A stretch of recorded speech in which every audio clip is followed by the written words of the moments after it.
शंकर के शिवलिंग को बनाने के लिए मिट्टी कहाँ की होना चाहिए, किस जगह पर बनाना चाहिए, मिट्टी में कैसा जल मिलाना चाहिए। जब शिवलिंग का निर्माण करें, शंकर के शिवलिंग को जब बनाएं तो सबसे पहले कैसे बनाएं, उस तक का विधान शिव महापुराण में और लिंग पुराण में कहा गया। महाराज कहा क्यारे की मिट्टी हो, क्यारा मतलब समझिएगा जिस मिट्टी पर कोई गंदगी ना करी गई हो, ऐसी जगह का कोई भाग मिट्टी का लाया जाए जहां कोई गंदगी ना करे। शिव महापुराण की कथा कहती है। देखो, पिछले वर्ष के लॉकडाउन से लेकर अभी तक की जो कथाएं आप लोग सुने हैं, उसमें शिवलिंग मट्टी का किस तरह से बनाया जाए और कैसी मट्टी हो और उसमें पानी कैसा मिलाया जाए, कैसा शिवलिंग तैयार करा जाए, उसका विधान वर्णन नहीं कर पाए, परंतु आज कथा निकली है तो उसको सुन लो। क्यारे की मिट्टी, क्यारे की मिट्टी मतलब जिस मिट्टी पर कोई गंदगी ना करी गई हो, ऐसी जगह की मिट्टी को लेकर जाए और मिट्टी को लाने के बाद थोड़ा पानी का सींचन कर दें, अर्थात घर में लाएं तो उससे पहले मिट्टी को पवित्र करें। अपने घर में गंगा जल रखा हो, यमुना जल रखा हो, सरयू जी का जल रखा हो, उससे मिट्टी का सींचन कर दें। मान लो अगर ये जल नहीं भी है तो जल के अंदर थोड़ा सा इत्र डालकर मिट्टी का सींचन कर। अगर इत्र भी नहीं है तो जल के अंदर थोड़ा सा दूध डालकर मिट्टी का सींचन कर। दूध भी नहीं है तो एक बेलपत्री जल के अंदर डालकर उस पानी का सींचन कर। बेलपत्र भी नहीं है, पीपल का पत्ता डालकर उसका सींचन कर दें। पर मिट्टी पर घर में लाते से ही, ये नहीं कि मिट्टी आज लाए और तुमको शिवलिंग कल बनाना है, तो मिट्टी अगर एक दिन पहले लाए हो, 2 दिन पहले लाए हो, 4 दिन पहले लाए हो, तो उसी दिन जल का सींचन होना चाहिए। ये नहीं कि जिस दिन बनाएंगे उस दिन सींचन होगा। मिट्टी पर पानी का छींटा, सींचन भले ज़्यादा मत डालो, पर छींटा तो उस दिन लगा देना चाहिए जिस दिन घर में मिट्टी लेकर आए हो, जिस दिन लेकर। फिर भले तुम शिवलिंग 15 दिन बाद बनाओ, 8 दिन बाद बनाओ, 10 दिन बाद बनाओ, 3 दिन बाद बनाओ, पर उस समय पर मिट्टी का सींचन उस समय हो जाना चाहिए।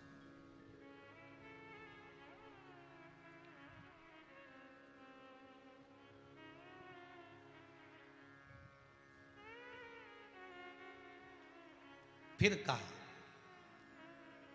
जिस दिन शिवलिंग का निर्माण करो उस दिन प्रातः में अगर आप शिवलिंग बना रहे हैं तो ब्रह्म मुहूर्त में मिट्टी को गला दो। किस पानी से गलाना है उसका भी प्रमाण, उसका भी शास्त्र वर्णन करा। किस जल से गलाया जाए, शिव महापुराण की कथा कहती है अगर आपको आज शिवलिंग का निर्माण करना है, शाम को आप शिवलिंग का निर्माण कर रहे हो, तो अपने पानी का जो मटका होता है, हंडा होता है, रसोई घर में जहां पानी भर कर रखते हो, उसके नजदीक में एक कलश जिसमें अलग से ताजा जल भरा जाए और उस पर प्लेट ढकी हो और उस पर एक चावल का दाना रखा हो, उस जल को लेकर आओ। थोड़ी देर रखा रहे, आधा घंटा, 2 घंटा, 3 घंटा, 15 मिनट, 20 मिनट, पर वो पानी वहां रखा होना चाहिए। रसोई घर में अन्नपूर्णा का निवास होता है, परिंदे के पास पितरों का निवास होता है। अन्नपूर्णा, पित्र सब रसोई घर के भीतर विराजमान होते हैं। शास्त्र कहता है 33 कोटि देवता एक समय के लिए, एक क्षण के लिए हमारे रसोई घर में प्रवेश करते हैं। इसलिए रसोई घर को तुम पूरे घर को स्वच्छ रखो ना रखो, पूरे घर को तुम साफ रखो ना रखो, पर रसोई घर एकदम क्लीन होना चाहिए, साफ होना चाहिए, स्वच्छ होना चाहिए। आज के ज़माने में तो खैर गया, पर पहले जब मट्टी के चूल्हे होते थे, जब चूल्हा बंद होता था तो उसको गीला कर कर, गोबर को या पानी में उसको गीला कर कर, एक कपड़े को गीला कर कर पूरे चौके को, रसोई घर को पोंछा जाता था। मिट्टी का होता था वो, तो भी उसको पोता लगाते थे, पोंछते थे।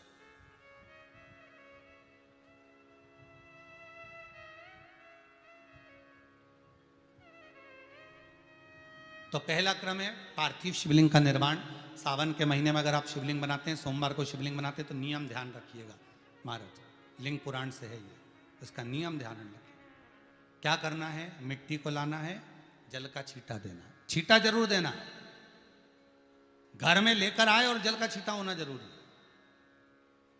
2 दिन तक 3 दिन तक मिट्टी रखी हुई है, और उसके बाद अगर आपने पानी का छींटा नहीं दिया है और आपने डायरेक्ट मिट्टी को गला दिया और उसके बाद बनाया, तो उसका कोई प्रमाण नहीं। जल का छींटा अवश्य। फिर उसको रख दें, 15 दिन बाद बनाओ, 4 दिन बाद बनाओ, 3 दिन बाद बनाओ, 2 दिन बाद बनाओ। शिवलिंग जब बनाओ तब उस मिट्टी को, जो कलश आपने रसोई घर में रखा है चावल का दाना रखकर प्लेट के ऊपर, अर्थात उस कलश का जल उस मिट्टी में थोड़ा सा डालिए। क्यों डाला जाता है उसका भी भाव वर्णन किया है। अब भविष्य पुराण, स्कंद पुराण और अग्नि पुराण, इन तीनों से ले लिया गया। वर्णन किया गया, जब उस कलश का जल हम डालते हैं तो उस कलश में पितरों का भाव आ जाता है, अन्नपूर्णा का भाव आ जाता है, घर में लक्ष्मी का भाव आ जाता है, संपदा का भाव आ जाता है।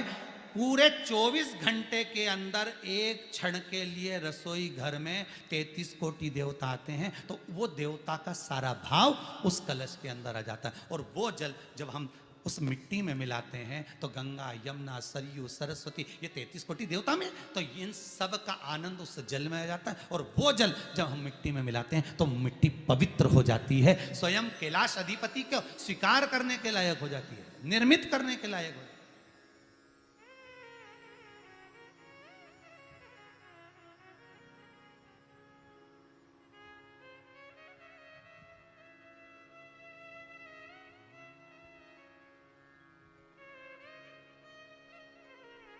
शिवलिंग का निर्माण।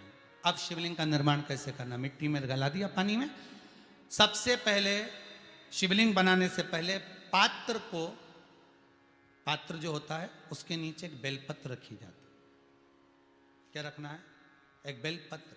शंकर को झेलने के लिए कोई साधारण नहीं है पात्र जिस पे झेला जाए। स्वयं गंगा शिव की जटा में, और आप शंकर के शिवलिंग का निर्माण कर रहे हो, कोई साधारण नहीं हो सकता। स्वयं आप विदेश्वर संहिता के अंतर्गत पढ़े कि ब्रह्मा और विष्णु, ब्रह्मा ऊपर जा रहे हैं, भगवान विष्णु नीचे जा रहे हैं, तो पता नहीं कर पा रहे कि यहां चरण कहां पर और शीश कहां पर है, उसको जान ही नहीं पा रहे।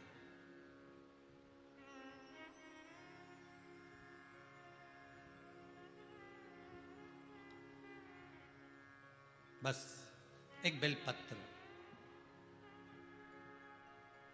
साधारण भाव में बेलपत्र भी सीधा भाग, और इस बेलपत्र की जो डंडी है वो उत्तर दिशा में रखना है थाली के अंतर्गत। जब आप शिवलिंग का निर्माण करें उत्तर, इसके ऊपर जो गलाई हुई मिट्टी है वो डाल दीजिए, और डालने के बाद सबसे पहले शिवलिंग का स्वरूप बनाना है। सबसे पहले नीचे की जलाधारी नहीं बनाना, क्या बनाना है? शिवलिंग का स्वरूप बनाना। बनाने के बाद उसी शिवलिंग के पास में और मिट्टी डाल लीजिए, फिर जलाधारी का निर्माण करें। फिर जलाधारी,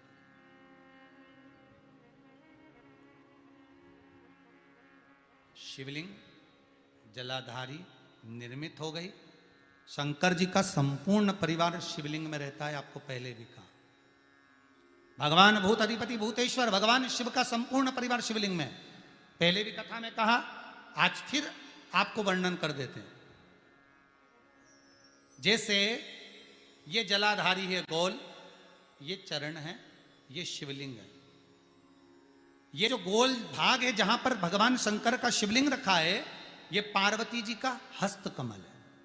जहां से पानी नीचे गिर रहा है, इसके राइट भाग में श्री गणेश जी का स्थान, लेफ्ट भाग में श्री कार्तिकेय जी का स्थान।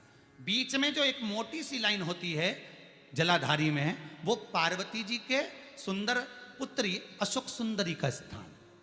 शंकर जी के ऊपर जो तिकोनी रखी रहती है, उसके ऊपर से जो जल बूंद बूंद नीचे गिरता है, ये जो पानी बूंद बूंद नीचे गिरता है, या आप कलश से जल चढ़ाते हो या आप श्रृंगी से जल चढ़ाते हो, तो ये जो पानी गिर रहा है, ये शंकर भगवान की 5 पुत्रियां, जया, विषहरा, शामरी बारी, दोतली और देव, ये शंकर जी की 5 बेटी,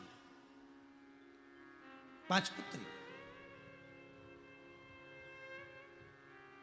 कार्तिकेय भी है, गणेश भी हैं, अशोक सुंदरी भी है, शंकर जी की 5 बेटियां भी हैं, शंकर भी है और पार्वती भी। अर्थात शिव जी के परिवार में आपको गणेश जी की पूजन अलग करने जाने की जरूरत नहीं पड़ेगी, शंकर के परिवार में पार्वती जी की पूजन अलग करने जाने की जरूरत नहीं पड़ेगी, कार्तिकेय की पूजन अलग जाकर करने की जरूरत नहीं है। शंकर का परिवार शंकर के शिवलिंग के साथ में उस जलाधारी में संपूर्ण परिवार शंकर का विराजमान है, संपूर्ण परिवार, कुछ भी नहीं, संपूर्ण और पूरा परिवार है महाराज।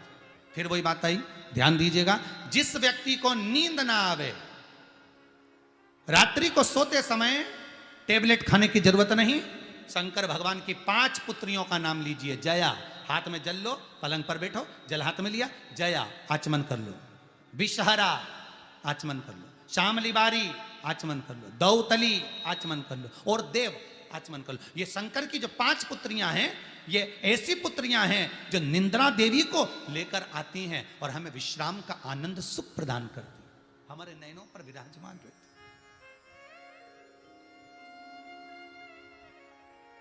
हाँ, यदि विवाह नहीं हो रहा, शादी नहीं हो रही है, बहुत समय से लगन देख रहे हो, शादी नहीं हो रही, बहुत समय से परेशान हो गए कि विवाह ही नहीं हो रहा, हम तो टेंशन में पड़ गए, लड़की 28 साल 30 साल का लड़का हो गया, विवाह नहीं हो रहा, कुछ मत करो। अष्टमी तिथि आए तो अशोक सुंदरी वाली जो जगह है वहां पर हल्दी की 7 बिंदियां लगा दो, लड़का लड़की का हाथ उस बिंदी पर रखवा दो, उसका नाम गोत्र बोलो, उसी हल्दी में उसके हाथ पीले करवा दो और पीपल के पेड़ पर उस हाथ के 5 छापे पड़वा दो, 3 महीने में विवाह पक्का हो जाता है महाराज। उसका इतना, अशोक सुंदरी के उस हल्दी का इतना प्रमाण,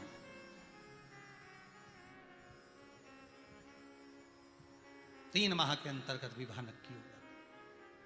इतना इतना प्रमाण है महाराज, भगवान शिव की आराधना का कोई साधारण फल है महाराज।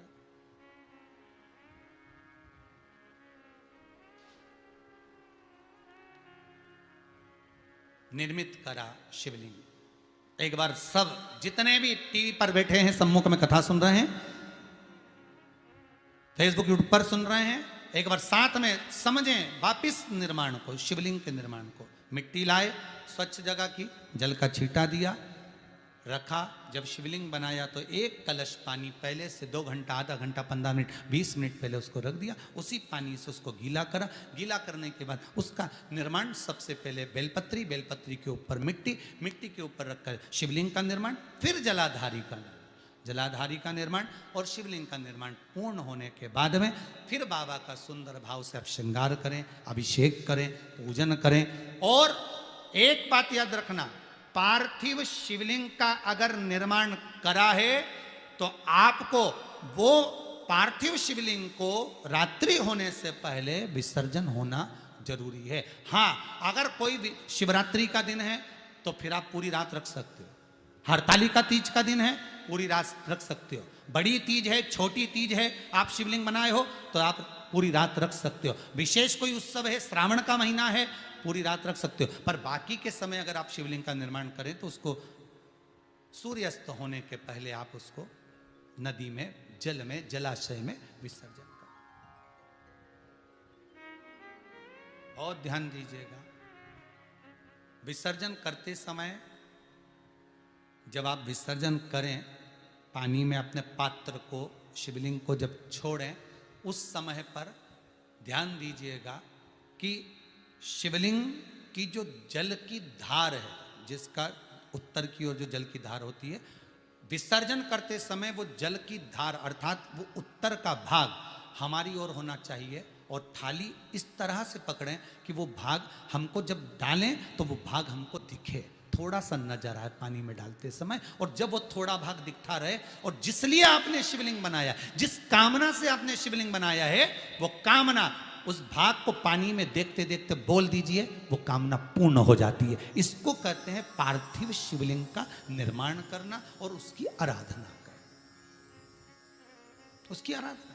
कई लोग करते हैं, बना भी लेते हैं, पूजन भी करते हैं, और कई बार कहते हैं हमारा काम नहीं, तो उसमें भगवान का दोष नहीं है, दोष अपना देखो। आप आए नहीं, सुबह हो गई, मेरी पूजा की थाली धरी की धरी रहेगी। क्यों नहीं आए, किस लिए नहीं, वो हमें देखना।